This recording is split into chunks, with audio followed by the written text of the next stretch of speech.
তারেক রহমানের সঙ্গে সাক্ষাতের পরেও ফেসবুক পোস্ট দিয়ে বলেছেন, গণমাধ্যম কর্মীদের সঙ্গে সাক্ষাৎকারেও তিনি বলেছেন যে 20 বছর ধরে তার নিজেরই বাংলাদেশের বিভিন্ন রাজনৈতিক দলের ব্যক্তিবর্গের সঙ্গে সরাসরি সম্পর্ক আছে, আর যুক্তরাষ্ট্র যেহেতু নীতিগতভাবে যে ক্ষমতায় আছে তার সঙ্গেও সম্পর্ক রাখে, যে ক্ষমতায় নাই তার সঙ্গেও সম্পর্ক রাখে, কাজেই যুক্তরাষ্ট্র সকল রাজনৈতিক দলের সঙ্গেই যোগাযোগ রাখছে। সরাসরি বার্তা যে যুক্তরাষ্ট্র যাদের সঙ্গে দেখা যাচ্ছে শুধু তাদের সঙ্গে সম্পর্ক রাখছে তাই নয়, যারা ক্ষমতার বাইরে আছে আওয়ামী লীগের সঙ্গেও যুক্তরাষ্ট্র যোগাযোগ রাখছে। কূটনীতি এবং আন্তর্জাতিক সম্পর্কে মুখে যত কথা বলা হয় তার চেয়ে অনেক বেশি বুঝে নিতে হয় যেসব কথা বলা হয় না, নীরবতার ভাষা এবং বিভিন্ন ইঙ্গিত।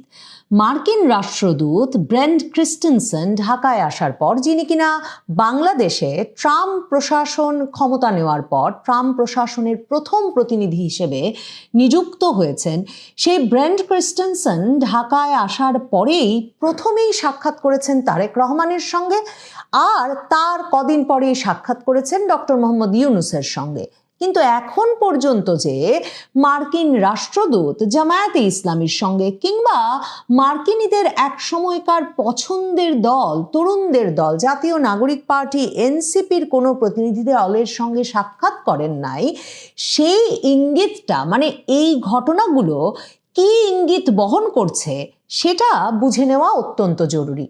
দেখুন, আমি যা বুঝে নিয়েছি সেটা আপনাদেরকে সেই আগস্ট মাস থেকেই বলছি। আগস্টে যখন মার্কিন যুক্তরাষ্ট্রের তখনকার ভারপ্রাপ্ত রাষ্ট্রদূত ট্রেসি অ্যান জ্যাকবসন রীতিমতো লন্ডনে গিয়ে তারেক রহমানের সঙ্গে সাক্ষাৎ করে এলেন, এবং তার আগে একরকমের কিছুতেই নির্বাচন দেবেন না ডক্টর ইউনূস এমন একটা পরিস্থিতিতে হঠাৎ করে ইউনূস বিরাট বহর নিয়ে লন্ডনে গিয়ে উপস্থিত হয়ে তারেক রহমানকে কথা দিয়ে এলেন, মানে আর কাউকে জানানোর আগে তারেক রহমানকেই প্রথম বলে এলেন যে তিনি ফেব্রুয়ারিতে নির্বাচন দেবেন।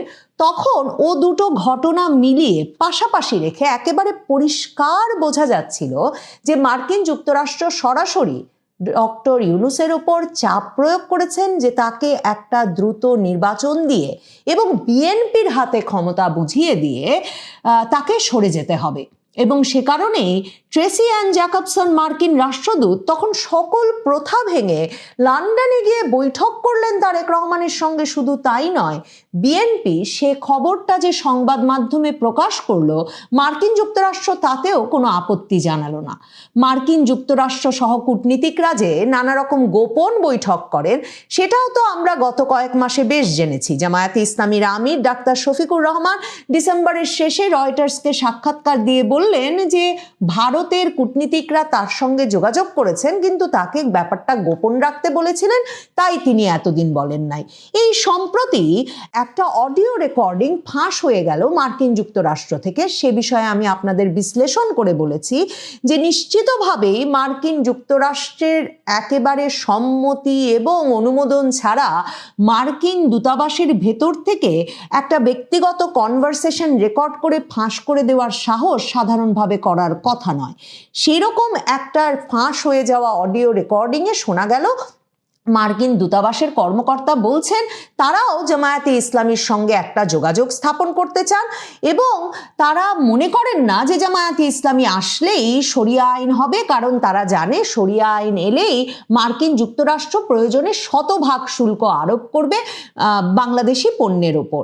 এমন একটা ছেলে মানুষই কনভারসেশন ওয়াশিংটন পোস্টের ইন্ডিয়ান ব্যুরোকে দিয়ে প্রকাশ করে দিয়ে একদল বলা শুরু করলেন যে ওয়াশিংটন পোস্ট শিরোনাম করে ফেলেছে যে যুক্তরাষ্ট্র এক সময়ের নিষিদ্ধ দল জামায়াতে ইসলামীকে বন্ধু হিসেবে পেতে চাইছে, কারণ জামায়াতে ইসলামী এবারের নির্বাচনে খুব ভালো ফল করবে।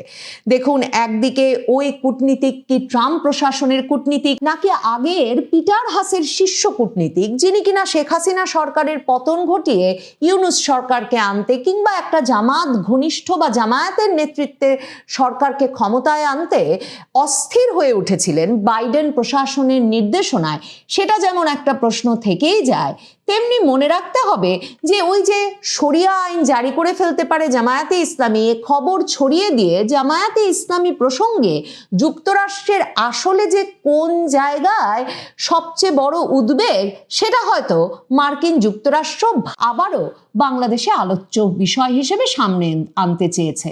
কারণ আমি যেটা বরাবর বলে আসছিলাম, ভারত এবং মার্কিন যুক্তরাষ্ট্র এ দুটো দেশ এই অঞ্চলে মার্কিন যুক্তরাষ্ট্রের যে নিরাপত্তা অঞ্চল, ইন্দো প্রশান্ত মহাসাগরীয় অঞ্চল, সেই অঞ্চলের সবচেয়ে ঘনিষ্ঠ মিত্র।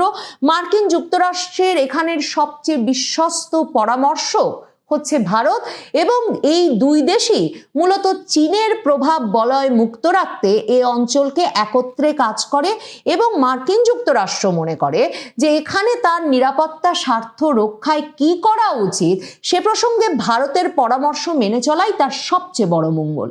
কোনো দেশ আন্তর্জাতিক প্রেক্ষাপটে কোনো বিশ্লেষক পর্যবেক্ষক কেউ বর্তমান প্রেক্ষাপটে বিশ্বাস করছেন না যে 12ই ফেব্রুয়ারির বাংলাদেশের নির্বাচনটা বাংলাদেশে কোনো স্থিতিশীলতা এনে দেবে।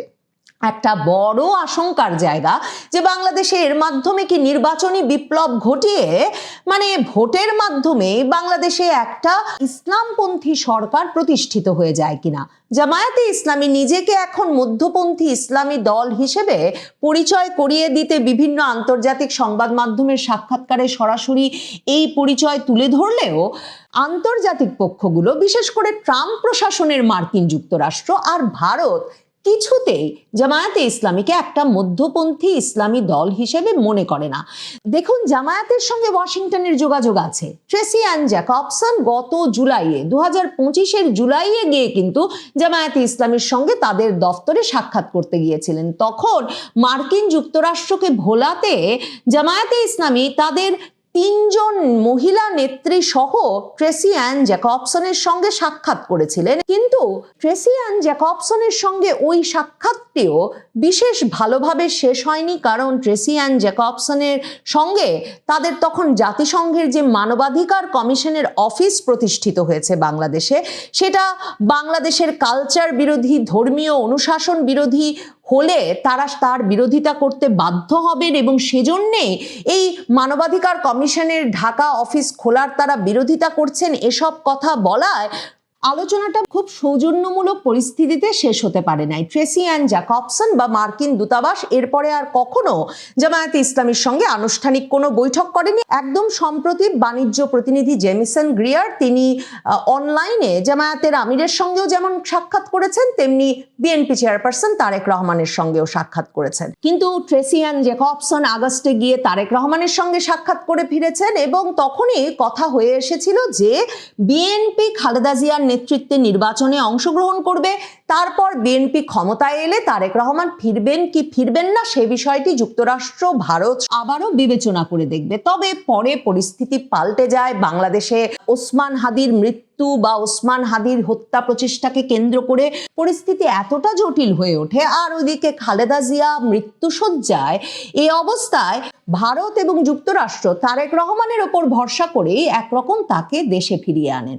সে কারণে ব্রেন্ট ক্রিস্টেনসেন বাংলাদেশে এসেই কোনো রাগঢাক না করে তারেক রহমানের সঙ্গে সরাসরি সাক্ষাৎ করতে গেছেন, এবং সেই সাক্ষাতের পর ইউএস এম্বাসি ঢাকা যে পোস্ট করেছে সেখানে তারা স্পষ্টত জানিয়েছে যে আসন্ন নির্বাচন সম্পর্কে বিএনপি চেয়ারম্যান তারেক রহমানের দৃষ্টিভঙ্গি জানতে আমি তার সঙ্গে সাক্ষাৎ করেছি। এবং ইউএস এম্বাসি লিখছে, রাষ্ট্রদূত ব্রেন্ট টি ক্রিস্টেনসেন বলছেন যে যুক্তরাষ্ট্র শান্তি ও সমৃদ্ধির অভিন্ন লক্ষ্যকে এগিয়ে নিতে বাংলাদেশের সব রাজনৈতিক দলের সঙ্গে কাজ করতে আগ্রহী। এরপর কদিন বাদে তিনি যখন ডক্টর মোহাম্মদ ইউনূসের সঙ্গে সাক্ষাৎ করেছেন, ইউনূস সেই সাক্ষাতের পর তার প্রেস অফিস থেকে সে সাক্ষাতে কি ঘটেছে সে সম্পর্কে যে বিবরণ বাংলাদেশের সংবাদ মাধ্যমে প্রকাশ করেছেন, সেখানে বলা হয়েছে যে প্রধান উপদেষ্টা ডক্টর মোহাম্মদ ইউনূস বলেছেন যে আগামী 12ই ফেব্রুয়ারির সাধারণ নির্বাচন বাংলাদেশের সব ভবিষ্যৎ নির্বাচনের জন্য একটা মানদণ্ড স্থাপন করবে। ব্রেন্ট ক্রিস্টেনসেন এই সাক্ষাৎ শেষে, ইউনূসের সঙ্গে সাক্ষাৎ শেষে যে পোস্ট দিয়েছে ইউএস এম্বাসি, সেখানে একেবারেই 12ই ফেব্রুয়ারির নির্বাচন বিষয়ে কোনো উল্লেখ করে নাই। মানে ভাবুন, ইউনূস সাহেব বলছেন তারা এমন উদাহরণ সৃষ্টিকারী নির্বাচন করবেন সে বিষয়েই আলাপ করেছেন মার্কিন রাষ্ট্রদূতের সঙ্গে। আর মার্কিন রাষ্ট্রদূত লিখছেন, প্রধান উপদেষ্টা মোহাম্মদ ইউনূসের সঙ্গে সাক্ষাৎ করতে পেরে আমি সম্মানিত বোধ করেছি। অর্থনীতি, নিরাপত্তা এবং অন্যান্য গুরুত্বপূর্ণ খাতে যুক্তরাষ্ট্র বাংলাদেশ সহযোগিতা নিয়ে আমাদের একটা ফলপ্রসূ আলোচনা হয়েছে। তার মানে 12ই ফেব্রুয়ারির নির্বাচন বিষয়ে যুক্তরাষ্ট্র ডক্টর ইউনূসকে যা বলেছেন সেটা লেখার যোগ্য নয়। যে চাপ তারা প্রয়োগ করছেন সে চাপ তিনি না লিখে ডক্টর ইউনূসের একরকমের সম্মান বাঁচিয়েছেন। কারণ ব্রেন ক্রিস্টেনসন সাংবাদিকদের সঙ্গে এক মতবিনিময়ে ঢাকার ইএমকে সেন্টারে স্পষ্টতই বলেছেন যে আপনারা জানেন আমরা যুক্তরাষ্ট্র সকল রাজনৈতিক দলের সঙ্গে সম্পর্ক রাখি। মানে যে কথা তারেক রহমানের সঙ্গে সাক্ষাতের পরেও ফেসবুক পোস্ট দিয়ে বলেছেন, গণমাধ্যম কর্মীদের সঙ্গে সাক্ষাৎকারেও তিনি বলেছেন যে 20 বছর ধরে তার নিজেরই বাংলাদেশের বিভিন্ন রাজনৈতিক দলের ব্যক্তিবর্গের সঙ্গে সরাসরি সম্পর্ক আছে।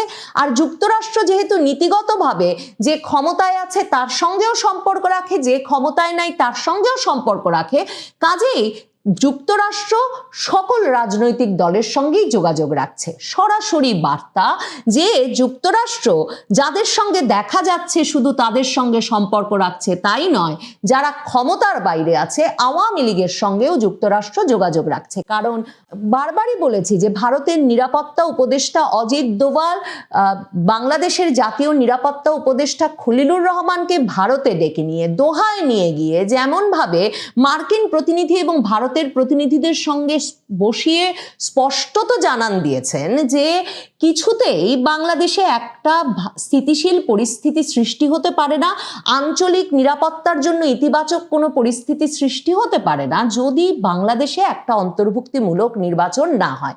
এবং এই ব্রেন ক্রিস্টেনসন ঢাকায় আসার আগেও খলিলুর রহমানকে আরেক দফা ওয়াশিংটনে নিয়ে দক্ষিণ এশিয়া বিষয়ক যে বিশেষ দূত প্রেসিডেন্ট ট্রাম্পের সার্জিও গোর, দক্ষিণ এশিয়া বিষয়ক সহকারী পররাষ্ট্রমন্ত্রী পল কাপুর, এদের সঙ্গে খলিলুর রহমানের বৈঠকের ব্যবস্থা করা হয়েছিল এই বার্তাটা দিতে যে মার্কিন যুক্তরাষ্ট্র সম্পূর্ণভাবে বাংলাদেশে একটা অন্তর্ভুক্তিমূলক রাজনৈতিক পরিবেশের পক্ষপাতী।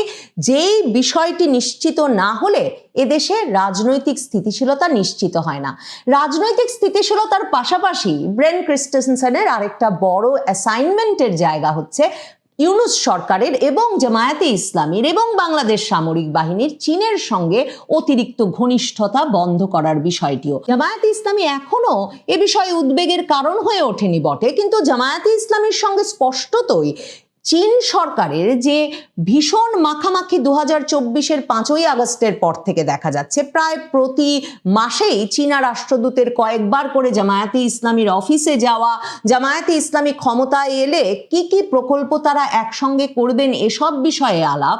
আর ইউনূস সরকারের সঙ্গে জামায়াতে ইসলামীর ঘনিষ্ঠতা, সামরিক বাহিনীর ঘনিষ্ঠতা এবং তার প্রেক্ষিতে চীনের অস্ত্র কেনার যে ঢল শুরু হয়েছে বাংলাদেশে, যার পেছনে পাকিস্তান একটা গুরুত্বপূর্ণ ভূমিকা রাখছে, সেটাও মার্কিন যুক্তরাষ্ট্র বা ভারত পছন্দ করছে না। কারণ ট্রাম্প প্রশাসন ব্রেন ক্রিস্টেনসনকে বাংলাদেশে পাঠিয়েছেন চীনের সঙ্গে বাংলাদেশ অতিরিক্ত ঘনিষ্ঠতার যে চর্চা শুরু হয়েছে সেটাও সরাসরি বন্ধ করতে। ব্রেন ক্রিস্টেনসন ঢাকায় এসে সে কথা আবারও মনে করিয়েছেন গণমাধ্যম কর্মীদের সঙ্গে সাক্ষাতেও, যে সামরিক বাহিনী এবং সরকারকে তিনি সাবধান করতে চান যে চীনের সঙ্গে সামরিক কৌশল সহযোগিতা বৃদ্ধি এবং সামরিক অস্ত্রশস্ত্র কেনার ব্যাপারটা শুধু শুধু মার্কিন যুক্তরাষ্ট্রের সাথে তাদের সম্পর্কটাকে ঝুঁকিপূর্ণ করবে এবং এই বাংলাদেশকে নিরাপত্তা ঝুঁকির মুখে ফেলবে।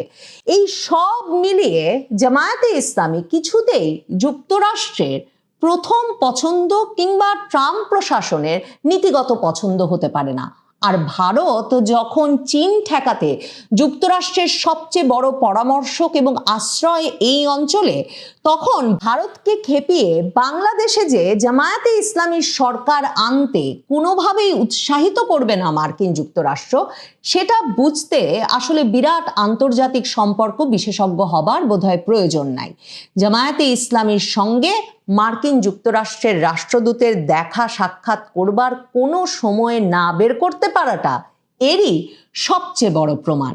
দেখুন, জাতীয় নাগরিক পার্টি কিন্তু মার্কিন দূতাবাসে গিয়ে প্রায়ই সাক্ষাতের সুযোগ পেত। যে মাত্র জামায়াতের সঙ্গে জোট করেছে দলটি, এরপর মার্কিন দূতাবাসে ডেকে নিয়ে মাঝারি সারির কিছু কর্মকর্তা কি কারণে তাদের এই জোট করতে হলো তা নিয়ে ধমকে দিয়েছে বটে, কিন্তু এরপর আর জাতীয় নাগরিক পার্টিও মার্কিন দূতাবাসের কোনো পর্যায়ের কোনো কর্মকর্তার সাক্ষাৎ পান নাই। মার্কিন যুক্তরাষ্ট্রের ইঙ্গিতটা তাই স্পষ্ট। ভারত মার্কিন যুক্তরাষ্ট্রকে এই ইঙ্গিত স্পষ্টভাবেই ইউনূস সরকারকে দিতে পরামর্শ দিয়েছে, অনুরোধ করেছে।